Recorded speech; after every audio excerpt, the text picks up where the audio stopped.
அனைவருக்கும் வணக்கம். திருஞான சம்பந்த ஜோதிடர், அரியலூர் மாவட்டம், அரியலூர் வட்டம். ஜாதகம் பார்க்கப்படும், ஜாதகம் எழுதி தரப்படும். திருமண பொருத்தம் அனைத்தும் நல்ல முறையில் சிறந்த முறையில் பார்த்து சொல்லப்படும். சரி, ஜாதகப்படி எப்படி எழுதப்பட்டது என்பதையெல்லாம் இந்த எண்ணியது மூலமாக நான் சொல்லிக் கொண்டு வருகின்றேன். வார்த்தை அடிப்படையில் ஜாதகப்படி எப்படி எழுதப்பட்டது என்பதையெல்லாம் இந்த வீடியோக்கள் மூலமாக ஒவ்வொரு வார்த்தைக்கும் விதியினாக சொல்லப்பட்டு வருகின்றேன். வார்த்தை அடிப்படையில் வீராப்புக்கு 4 எழுத்துக்கள். அந்த 4 எழுத்துக்கு உண்டான எண்ணிடம் 4, 1, 6, 2 எல்லாம் கூட்டாக்க 13. அதனுடைய விதி என்கிறது 4. வீராப்பு பாருங்கள். இந்த 4ஆம் இடத்து விதி என்கிறது வீராப்பெல்லாம் ஏற்படுத்தும். அதான் வீராப்புடைய விதி எண் 4. 4ஆம் இடம் சாதாரண இடம் இல்லை, நல்லது செய்யும் கெட்டதும் செய்யும். அதுக்கு ஒரு வீராப்புன்னு ஒரு குணம். 4ஆம் இடத்து எண்ணுக்கு 4ஆம் எண்ணுக்கு வீராப்புன்னு ஒரு குணம் இருக்குது. அந்த குணம் தான் வீராப்புடைய விதி என்கிறது 4. அடுத்ததாக கலாய்வுக்கு 5 எழுத்துக்கள். அந்த 5 எழுத்துக்கு உண்டான எண்ணிடம் 1, 7, 8, 8, 7 எல்லாம் கூட்டினாக்க 31. அதோடைய விதி என்கிறது 4. கலாய்வுக்கு விதியை 4. கலாய்வுனா பழங்களத்து பொருள்களை ஆய்வு செய்யக்கூடியது. கலாய்வுங்கிறது அரசாங்கத்தால் கலாய்வு செய்யப்படுவதெல்லாம். அதனால் பல அதிகாரிகள்லாம் சேர்ந்து ஒரு இடத்தை பார்வையிட்டு செய்வது அது கலாய்வு என்று சொல்லப்படுகிறது. அடுத்ததாக செயற்கைக்கோளுக்கு 5 எழுத்துக்கள். அந்த 5 எழுத்துக்கு உண்டான எண்களிடம் 6, 2, 5, 5, 6, 4 இதெல்லாம் கூட்டினாங்க 28. அதோடைய விதி என்கிறது 10. செயற்கைக்கோளுடைய விதி என்கிறது 1. செயற்கைக்கோளுடைய விதி என்கிறது 1. 8, 16, 16, 23, 8, 16, 23, 23. அதனால் செயற்கைக்கோளுடைய விதி என்கிறது 1. அப்போ செயற்கைக்கோளுங்கிறது நம்மளுடைய விஞ்ஞான அடிப்படையில் செய்து விண்வெளிக்கு அனுப்புவதால் செயற்கைக்கோள் மேலே கொண்டு போய் சில 10,000 கிலோமீட்டருக்கு மேலே 5,000 கிலோமீட்டருக்கு மேலே வச்சு நம்மளுடைய எல்லா ஒரு சாதன பொருள்களையும் இயங்க வைக்கக்கூடியது. செல்லு கூட செயற்கை பொருளாக தான் இயங்குகிறது. அதனால் செயற்கைக்கோளுங்கிறது அதுதான். அதனுடைய விதிங்கிறது 1. செயற்கைக்கோள் மூலமாகத்தான் டெலிஃபோன், செல்லு, டவர், வானொலி, காணொலி எல்லாமே இயங்குகிறது செயற்கைக்கோள். அந்த செயற்கைக்கோள் மேலே கொண்டு போய் வச்சாதான் எல்லாமே இயங்கும். அடுத்ததாக வீடியோவுக்கு 5 எழுத்து 4 எழுத்துக்கள். 3 எழுத்துக்கள். வீடியோவுக்கு 3 எழுத்துக்கள். அந்த 3 எழுத்துக்கு உண்டான எண்ணிடம் 4, 6, 7 எல்லாம் கூட்டாக்க 18. அதோடைய விதி என்கிறது 9. வீடியோ 9ஆம் விதி எண்ணை குறிக்கிறது. எங்கே சென்றாலும் இப்போல்லாம் எல்லாம் வீடியோ எடுத்துகிட்டு போகிறாங்க. கேமரா, வீடியோ எல்லாமே எடுத்துக்கொண்டு போகிறார்கள். அதுதான் 9ஆம் இடத்து விதி என்ன தான் வீடியோ எடுக்கக்கூடியது. அதாவது வீடியோ, ஆடியோ, கேமரா எல்லாம் வீடியோவில் வருது. அப்போ வீடியோவுடைய விதி எண் 9. அடுத்ததாக விலாசத்துக்கு 4 எழுத்துக்கள். அந்த 4 எழுத்துக்கு உண்டான எண்களிடம் 6, 2, 3, 7 எல்லாம் கூட்டாங்க 18. அதனுடைய விதி என்கிறது 9. விலாசம் பாருங்கள், முகவரி என்பது அதுதான். விலாசத்துக்கு விதி எண் 9. அவங்க அப்போ பேர், ஊர் பேர், அட்ரஸு, விலாசம், போஸ்ட்டு, மின்னஞ்சல் என்று சொல்லக்கூடியதெல்லாம் விலாசத்தில் வருகிறது. அந்த விலாசம் தவறாமல் செய்ய வேண்டும். அதான் விலாசத்துக்கு விதி எண் 9. விலாசம் மாறினால் ஒன்றும் இல்லை. விலாசத்தை மாற்றிட்டு போனாங்க அந்த விலாசத்தை கேன்சல் பண்ணிட்டு வேறு இடத்துல பதிவு செய்யணும். அதனால் விலாசம் என்பது விதி எண் 9.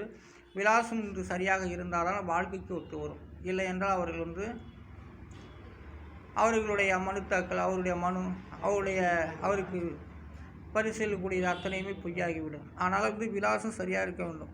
எங்கே சென்றாலும் விலாசம் தெரிந்து கொள்ள வேண்டும். எந்த இடத்துல இருக்கோம், எந்த தெருவில் இருக்கோம், எந்த வீட்டு நம்பரில் இருக்கோம், யாருடைய இடத்துல இருக்கோம், எந்த மாவட்டத்தில் இருக்கோம், எந்த நகரில் இருக்கோம் என்பதெல்லாம் தெரிந்து கொள்ள வேண்டும். அதுதான் விலாசங்கிறது விதி எண் 9. அடுத்ததாக முகவரிக்கு 4 எழுத்துக்கள். அந்த 4 எழுத்துக்கு உண்டான எண்களிடம் 3, 1, 5, 4 எல்லாம் கூட்டாக்கா 13, அதோடைய விதிங்கிறது 4. முகவரியோட விதியின் 4, அதாவது விலாசம் முகவரி எல்லாம் ஒன்று தான். ஆனால் முகவரி என்ற ஒரு எழுத்துக்கு போனாக்கா 4 தான்.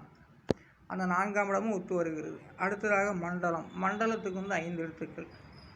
அந்த 5 எழுத்துக்கு உண்டான எண்ணிடம் 1, 3, 5, 4, 7 எல்லாம் கூட்டாக 20. அதோடைய விதியென்கிறது 20. மண்டலத்துடைய விதியன் 2. அப்போ கிரக மண்டலம், ராசி மண்டலம், அம்ச மண்டலம், திரிகால மண்டலம், காலச்சக்கரை இதெல்லாம் சொல்லக்கூடியதான் மண்டலம்.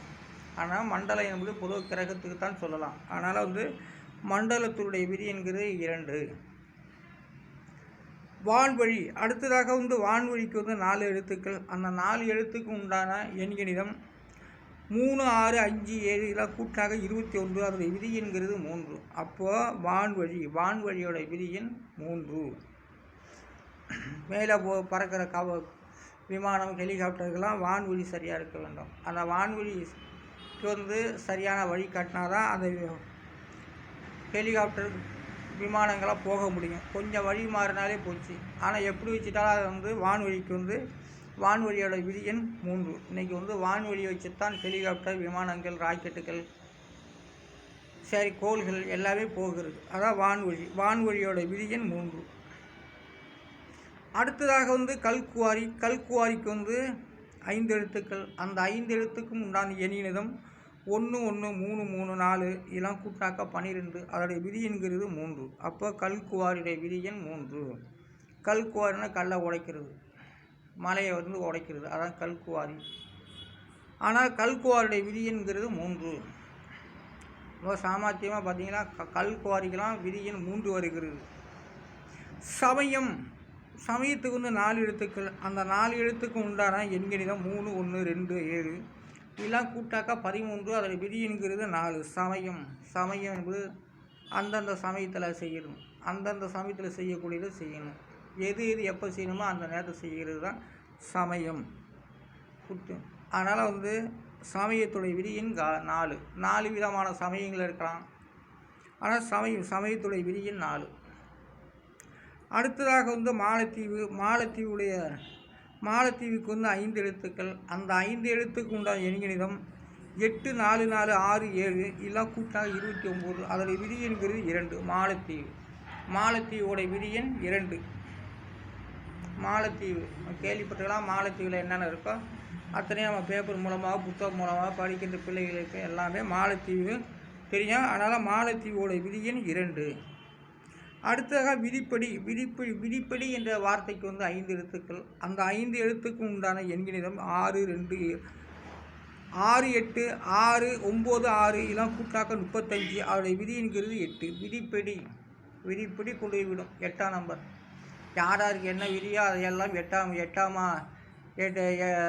நம்பர் 8 கொண்டு போய்விடும். நம்பர் வந்து 8வது விதி எண் கொண்டு போய்விடும். அதாவது விதிப்படினா கெட்டதுக்கு தான் சொல்லுவாங்க, நல்லதுக்கு யாருமே சொல்ல மாட்டாங்க. விதிப்படி நடந்துருச்சு அப்படின்னா கெட்டதுக்கு தான் சொல்லுவாங்க. விதிப்படி என்ற சொல் கெட்ட சொல்லுக்குத்தான் அது பொருந்தும். அதனால் வந்து விதிப்படி என்ற ஒரு வார்த்தைக்கு விதி எண் 8. அதனால் யோகத்துக்கெல்லாம் சொல்ல மாட்டாங்க. அதை வந்து அதசக்காரன்னு சொல்லுவாங்க. விதிப்படி நடந்து விட்டது என்று சொல்லுவார்கள். அதாவது விதிப்படி விதி எண் 8. அது ஆயுள் ஸ்தானம்.